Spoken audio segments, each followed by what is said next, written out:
Hey y'all, it's Aubrey. Today I'm going to be showing you some meal prep that I did for my 9-month-old daughter. She's on a mix of purees and baby-led weaning foods and of course formula.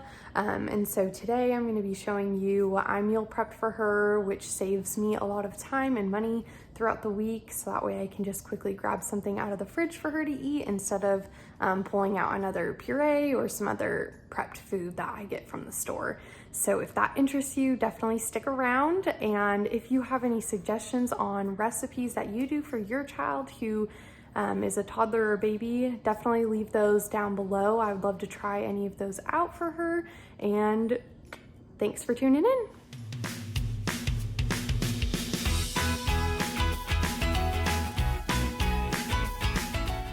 The first thing I'm making for my daughter is fruit and veggie sticks, and I'm using my Instant Pot, which makes the whole process pretty quick and easy and also easy cleanup. And so I had apples, zucchini, and carrots. You can do other things like butternut squash, sweet potato, broccoli, pears, pretty much any veggie or fruit that you can steam, you can cook in the Instant Pot.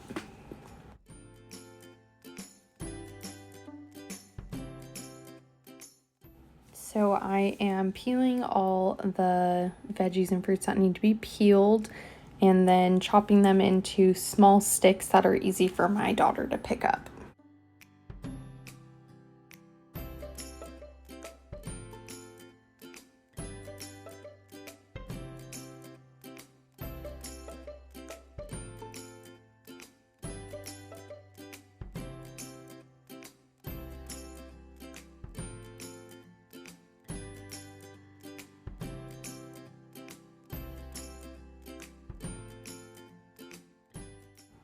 You can probably see my mini schnauzer's nub. He loves carrots, and so when he saw me opening up the bag, I just had to share some with him, and it totally made his day.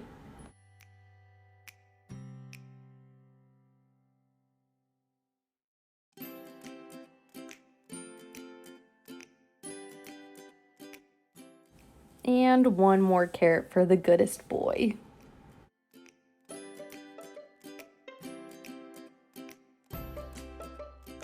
Now that everything is chopped up, we're gonna just put them into their little ramekins and we're gonna put them in the Instant Pot.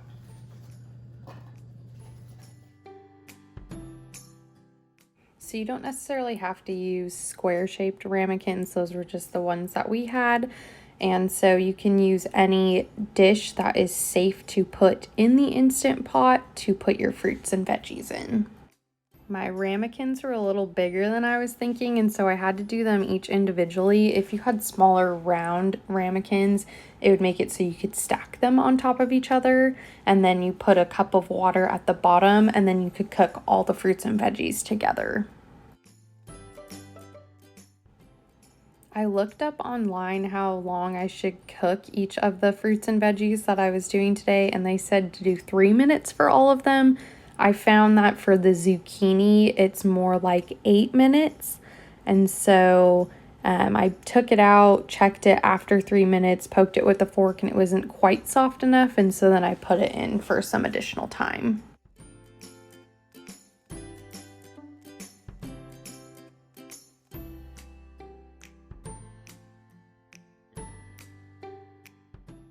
The apple slices were perfectly cooked at 3 minutes on high pressure, and so I definitely recommend doing 3 minutes for the apples.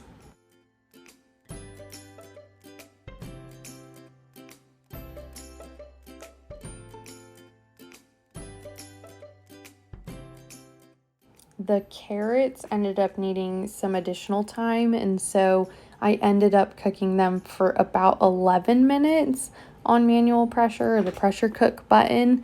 And after those 11 minutes, they were ready to go, nice and soft. I put them in some containers and popped them in the fridge and just pulled them out as needed throughout the week.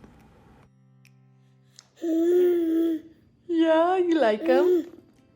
You like them? What you think? The next item I was meal prepping for my daughter were these 3-ingredient pancakes. I'll make sure to put the recipe in the description box below. But all it is a banana, a medium egg, and some oats.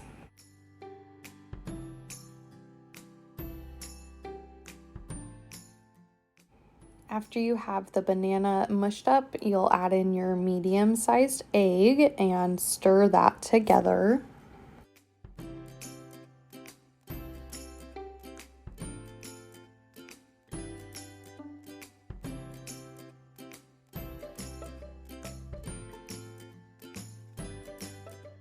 Now that the banana and egg are well combined, you'll go ahead and add in the 4th cup of oats. And after I added those in and mixed it up, it still seemed a little bit runny, and so I added almost another 4th cup of oats. So instead of putting whole oats in the pancakes, you can also put the oats in a food processor and get them into a finer powder and then put them in if you want the pancakes to be a little bit smoother.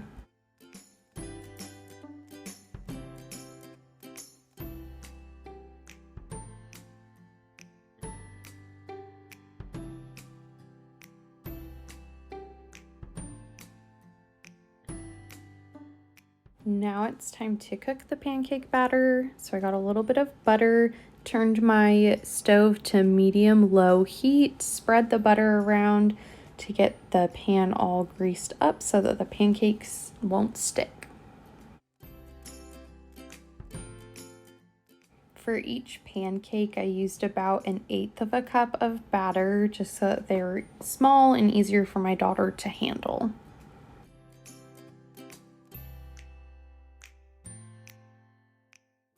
Why are pancakes so hard to flip? Big fail on this one right here.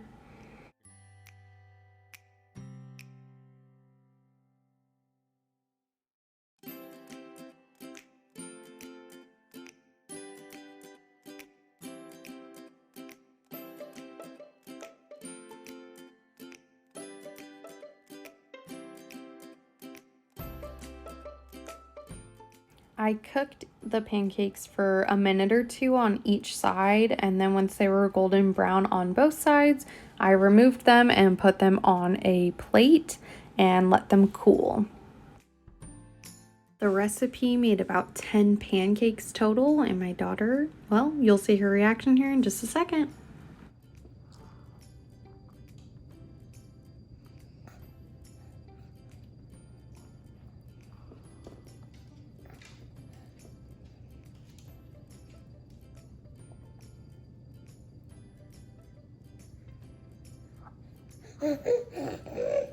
You like them?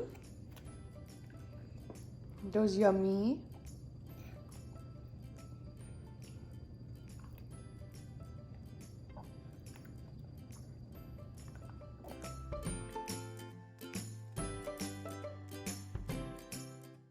The next thing I am meal prepping for my daughter is a cheesy omelet.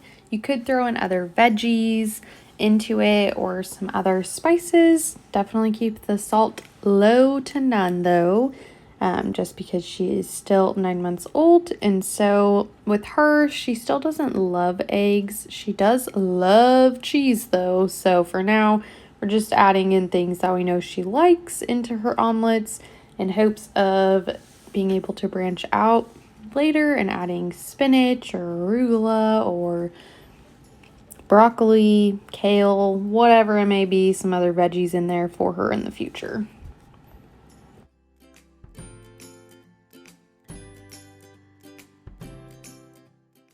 Once the eggs are well combined, I put in the cheese and started getting some butter melting in my pan.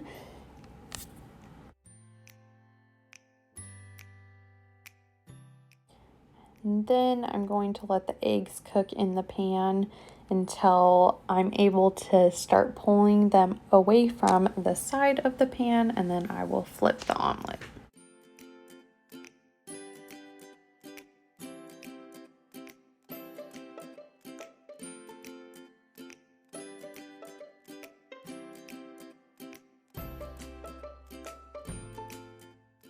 Why is it so hard to flip things in frying pans?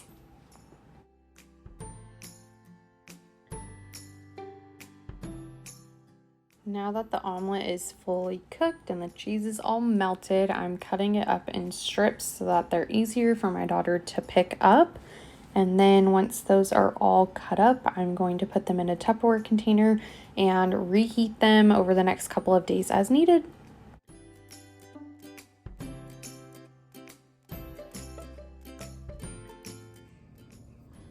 Well, that's all I have for you today. Thanks for watching. If you did enjoy, please consider subscribing. Click that button down below.